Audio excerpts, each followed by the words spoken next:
Alors ça s'est passé un vendredi, à 9 h du matin. C'était dans le cadre d'un cours de cinéma à la fac, alors je me méfiais pas. Je suis entré dans le cinéma, un peu la tête dans le cul, et là je me suis pris ça. Mulholland Drive. 2h27 aussi enivrante et engourdissante qu'un rêve, ou un cauchemar. Encore un film qui se passe à Hollywood, encore une jeune femme qui veut devenir actrice, encore une histoire d'amour, encore du mystère, mais là c'est différent. Là, c'est David Lynch qui vient y insuffler ses idées, ses thèmes, son art, nous faire peur, nous faire rire, nous faire rêver, nous balancer tout ça en pleine poire un vendredi à 9 h du matin et nous laisser avec beaucoup trop de questions. Le soir même, j'avais voulu revoir le film chez moi, à la lumière des explications que nous avait données notre professeur après la séance. Et c'est instantanément devenu un de mes films préférés. Peut-être même mon film préféré. Quelques temps plus tard, j'ai voulu en voir plus sur la filmographie de David Lynch. Et j'ai fini par tomber sur Twin Peaks Fire Walk With Me. Ou plutôt tomber dans Twin Peaks, comme on entame une addiction. Twin Peaks, c'est d'abord une série, diffusée entre 90 et 91, qui raconte l'enquête de l'agent spécial Dale Cooper dans la petite ville de Twin Peaks, autour de la mort de Laura Palmer, une jeune lycéenne qui semblait pourtant aimée de tous. Après l'arrêt de la série, l'histoire de Twin Peaks a tout de même été étendue, à travers quelques livres, développant l'histoire des personnages et de la ville, une saison 3 en 2017 inattendue et en même temps assez attendue par les fans de la première heure, et entre deux, en 1992, un film, Fire Walk With Me, préquel de la série qui raconte la dernière semaine et le meurtre de Laura Palmer. J'ai fait l'erreur de commencer par le film, ce qui m'a spoilé une partie de l'intrigue, mais en même temps, c'est peut-être ça qui m'a donné la soif d'en découvrir plus sur cet univers que je devinais dense. Mulholland Drive aurait pu rester dans mon top. Et si j'avais dû préparer une recette pour l'accompagner, en souvenir de cette première séance à 9 h du matin et cette scène angoissante dans le diner dès le début du film, j'aurais préparé un American Breakfast. Mais pour tout l'univers qu'il représente, Twin Peaks Fire Walk With Me a gagné sa place dans ce classement. Mais alors quelle recette pour l'accompagner ?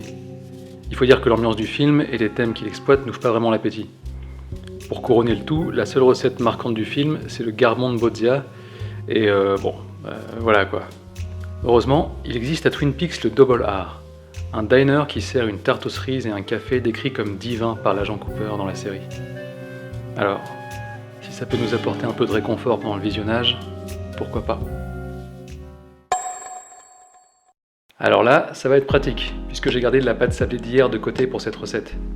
J'ai juste à en prendre les 2/3 et à l'étaler pour faire le fond de ma tarte. Le tiers restant, je vais utiliser pour découper des bandes qui iront sur le dessus.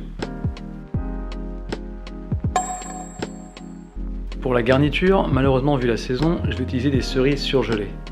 Je les laisse décongeler avec du sucre et un peu de jus de citron, et lorsqu'elles ont rendu du jus, j'ajoute un peu de maïzena.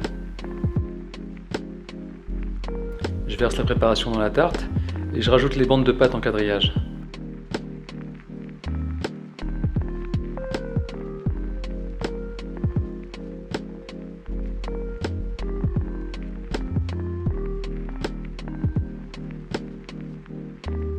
Avant de mettre au four, je vais suivre un conseil de GastronoGeek et passer un peu de jaune d'œuf mélangé à du café sur la pâte.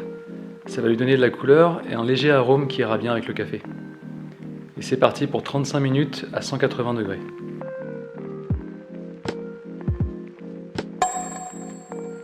Alors, pour la tasse de café qui va accompagner la tarte, j'ai envie de faire du chichi. Je veux un café de spécialité qui accompagne parfaitement la cerise. Le problème, c'est que je suis pas un expert en café. Alors je suis allé chercher un professionnel à Couleur Café à Rouen pour lui demander son avis. Il faut voir déjà c'est quelle méthode vous allez utiliser pour le proposer en association avec un dessert. Ça c'est ce qui va être intéressant parce que justement quand on part sur le dessert, on a souvent tendance à l'associer avec de l'expresso, ce qui n'est pas forcément une bonne idée en fait. Parce que l'expresso justement du fait qu'on met un café qui va plutôt avoir du corps et pas forcément d'arôme derrière très poussé, on n'aura pas toute la complexité aromatique du café ni des marqueurs très prononcés en fait. Donc le but c'est plutôt de se dire déjà, moi je sais que personnellement je partirais plus sur des méthodes type piston, cafetière piston, la French press, où on va vraiment avoir beaucoup d'arômes sur un café, ou voir tout ce qui est V60, le filtre manuel, parce que là du coup on peut quand même aller chercher des cafés qui ont justement les notes de dégustation que l'on peut mettre sur les fiches. Parce que souvent, on va mettre des notes de dégustation, mais malheureusement, en expresso, on va masquer 70% de l'ensemble, en fait. Justement, celui-là, j'ai essayé en machine italienne et machine à piston. Ouais. Et je préférais le piston, justement. D'accord. Alors c'est un bon début. Alors, en association avec effectivement un dessert, si on est sur un dessert aux fruits, ce qui peut être intéressant, c'est soit de casser le dessert en disant on va l'amener sur quelque chose de beaucoup plus fort, de cacaoté, pour faire une association justement cacao et fruits, ou alors on insiste sur la diversité du fruit et on part sur quelque chose soit toujours fruits rouges et gourmand avec une petite note chocolatée, ou alors on part carrément sur des notes d'agrumes, des choses qui vont aller derrière aussi ramener un peu plus de peps, parce que si c'est une tarte à la cerise. Donc voilà, la cerise elle va avoir un côté plutôt sucré quand même, pas forcément avec beaucoup d'acidité sur une tarte, et on peut aller chercher la petite nuance à la fin en disant voilà, on part sur de la clémentine, sur de l'agrume, pour faire un complément fruité, et en piston on va faire ressortir un petit peu le côté acidulé, ça peut être très très sympa. D'accord. Mais on peut aussi rester sur des types. Voilà, Burundi, le Cayenza, il est top parce que justement on a cette note de fruits rouges, on a moins d'acidité, on a un côté chocolaté aussi sur cette torréfaction qui va être intéressant, et le mariage de tout ça peut s'associer aussi avec la tarte. À ce moment-là, je vais partir sur celui-là du coup. Le Cayenza, c'est normal que vous ayez une tasse plus claire.